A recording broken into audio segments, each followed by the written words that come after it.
Black people saved me. And it's not some tagline. I was born on the streets of South Korea. I begged for money every day, door to door.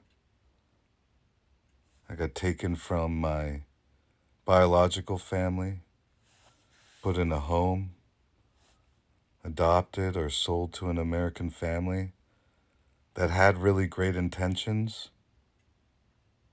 Really great intentions. But they were ill prepared, and the system was just messed up. And life didn't really become easier, it became tougher. But black people saved me. Their culture, their music, their resilience. And one day, I hope everyone sees the beauty. The Asian community is literally so anti-black, and it literally fucking pisses me off.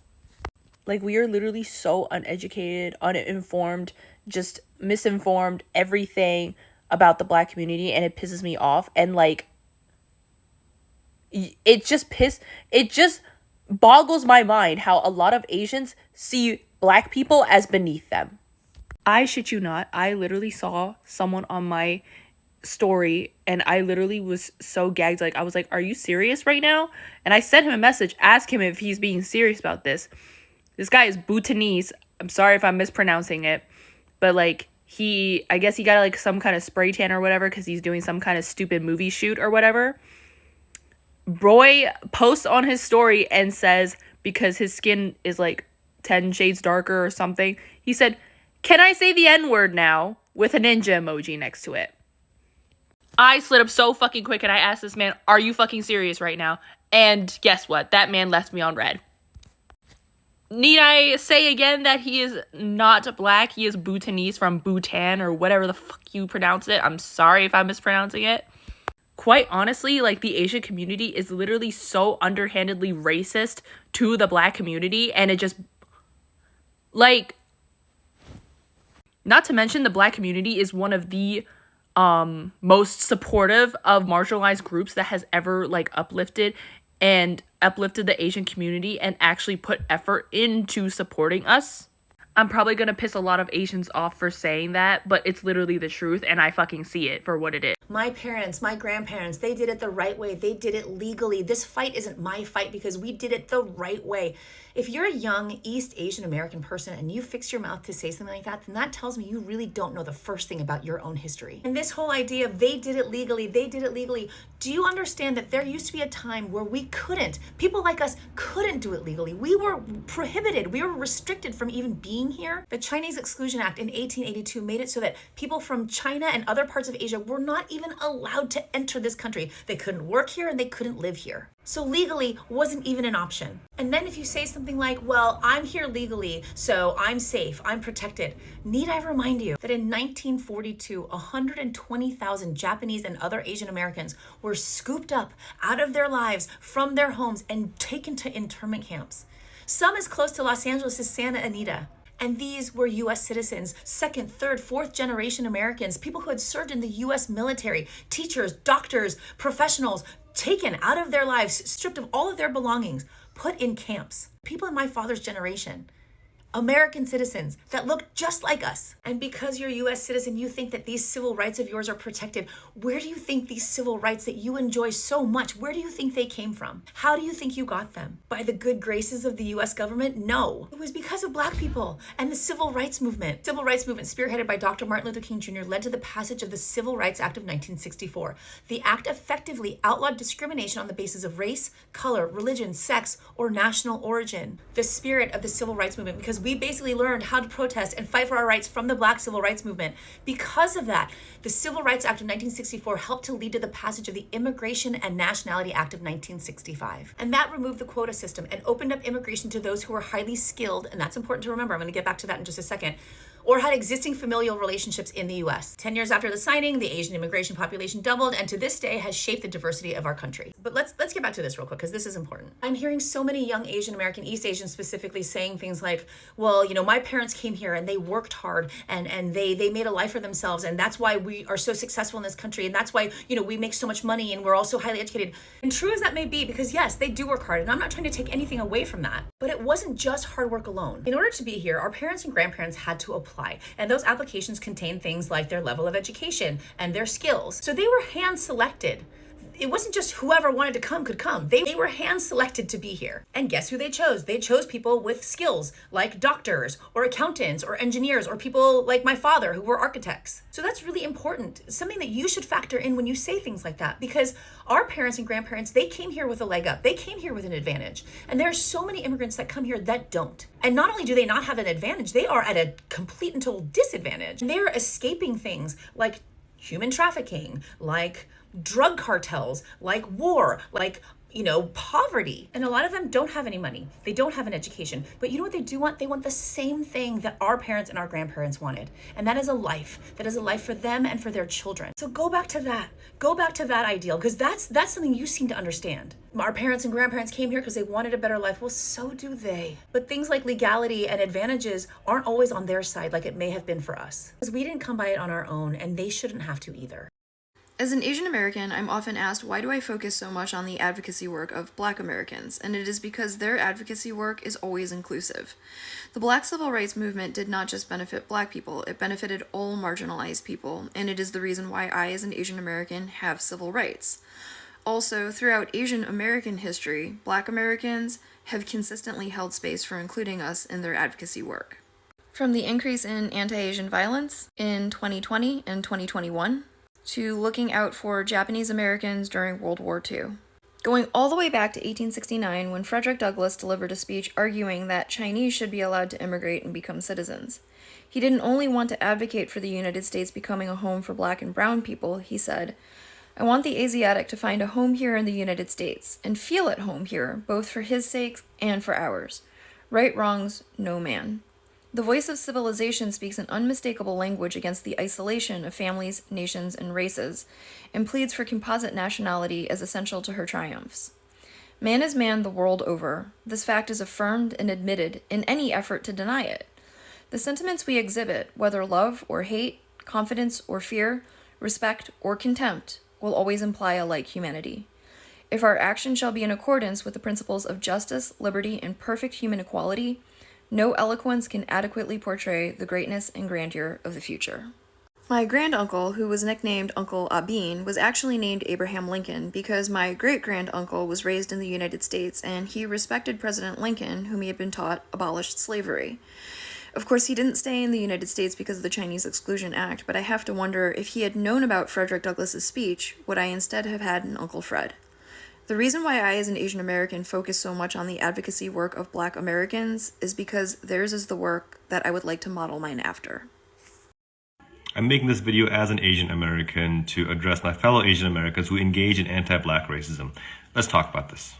For example, this right-wing Asian says, "Let me list all the problems that Black Americans face that is shared by people of no other race." Okay, list over. Yes, it is true. If a Black person has a problem, an Asian or white person has the same problem somewhere in America. There's nothing special about your race. This is, in short, white supremacy talking points. Let's address this. Here's just a very short list of the unique suffering that Black Americans have had to and still have to go through. 266 years enslavement, 99 years of Jim Crow, 300% maternal mortality rate, 2% the wealth of whites, explicitly denied the GI Bill, FHA loans, and college admissions, and Social Security access. SCOTUS ruled approval to commit Black genocide in Buck versus Bill, which, by the way, has never actually been overruled. Arrested 10 times more than whites for the exact same acts. And don't even get me started on the dozens and dozens of Black massacres committed by white supremacists throughout American history, through the 1980s, by vigilante groups, and by state government. Massacres for which reparations were never paid, and none of the white supremacists were ever held accountable. And as an Asian American and human rights lawyer, I'm acutely aware of the anti-Asian racism throughout American history. Everything from the Chinese Exclusion Act to the Asiatic Exclusion League to the outright ban on Asian immigration in 1924. So how ridiculous do you think it sounds when Asians are anti-black, when it was black Americans and black civil rights leaders who ensured that Asians would get their immigration rights back as part of the 1965 Civil Rights Acts? The civil rights movement influenced U.S. immigration policy intimately because black civil rights leaders recognized their own history and did not want that same suffering on Asian Americans. Therefore, leaders like Dr. King demanded that Asian Americans, Latino Americans, basically anyone non-white immigrating to the United States would be given dignity and humanity. And finally, let's address this nonsense claim that black people are the reason why Asian Americans can't get admission to Harvard or other Ivy League schools. Affirmative action is not your problem, because if you really blamed affirmative action, you would be blaming white women. Why? Because more white women have benefited from affirmative action than every other racial demographic and minority combined. Yet, at no point do these Asian Americans who are anti-black and blame black people for affirmative action even bring up white women. Moreover, over 43% of white admissions to schools like Harvard would not have gotten admissions on credentials alone. They got admitted because they're legacy students.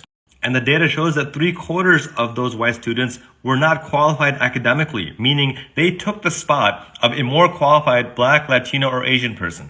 But it's funny how these anti-black Asians have zero regard for this white supremacist policy of legacy, but they want to blame black people. This is white supremacy in a nutshell. And to those Asians who say, hey, look, I stand with black people, I don't believe in this kind of anti-black racism, that isn't enough. You need to speak out and condemn this injustice with your voice and your actions. Alright, Grand Rising Kings and Queens, hello again and welcome back to our YouTube commentary. I am Majoka Music, and today we want to just talk the reasons or the main reasons why the Asians or Americans are now realizing and are today thanking the Black Americans.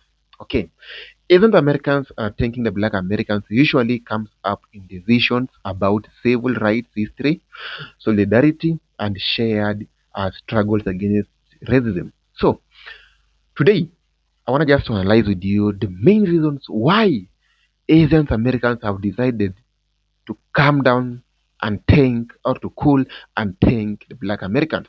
Number one is because Black-led civil rights movement opened doors for everyone. The Black American civil rights struggle, especially from the 1950s to 1970s, led to major changes that benefited all minorities, including the Asian Americans. Because the black activism, because the black activ- uh, activism, segregation was outlawed, the voting rights were expanded, the discriminatory immigration laws were dismantled.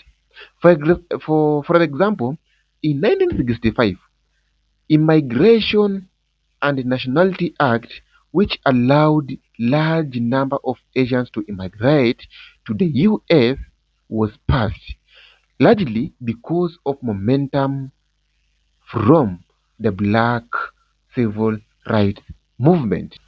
Number two is because of shared experience with racism. The Asian Americans recognize that anti-Asian racism often increased during times of social tension, for example, like COVID-19. The Black Americans have faced systematic racism for centuries. So, many Asian Americans see Black struggles as the foundation for understanding and resisting racism in America. And that's the reason why today the Asian Americans are thanking the Black American. Another reason is because the Black Americans historically stood up for other minorities. Many Black leaders and organizations supported Asian American labor rights, opposition to Asian exclusive laws, solidarity movements during the Vietnam War era. Oh my God, this is history, man. History is good. This history of standing up with the others is way of gratitude is often expressed. Yeah, exactly. And also another reason that is actually I can analyze and say that is has actually today make the black or the Asian Americans to thank the black people is because recognition of divide and conquer tactics. Some Asian Americans acknowledge that racism has sometimes been used to pit minorities against each other. For example, model minority might. eh, Thanking black Americans is also a way of rejecting that division and recognizing who challenged the system first. Exactly. And the last point that I can actually say, it is because of modern solidarity movements. After recent hate crimes against Asians, many black activists publicly supported Asian communities. This renewed cooperation reminded many people of the importance of cross racial unity. Grand Rising Kings and Queens. Today, Asian Americans are now regretting why they used to mistreat black people, why they didn't realize this for the longest period of time, because the hardship of black people, the hardship that black people went through, every community today in America, every community today in America is enjoying the hard work and the hardship that black people went through. And that's the reason why today I I do have a lot of joy. I do say that God is going to bless these Asian people because they are realizing and today they are thanking the black people because without black people they wouldn't stand up. That is the reason why today I'm grateful and I really appreciate them for standing up today and say thank you black people, thank you black Americans. So, Grand Rising Kings and Queens, I am Majoka Music. If you haven't subscribed to this channel, kindly make sure you subscribe to this channel so that you can't miss any conversation because I'm going to come up with the many stories. I'm going to come up with the more news for you. So kindly make sure you subscribe to this channel because I'm here because you are there for me. I am Majoka Music and let's meet to the next video. Bye bye.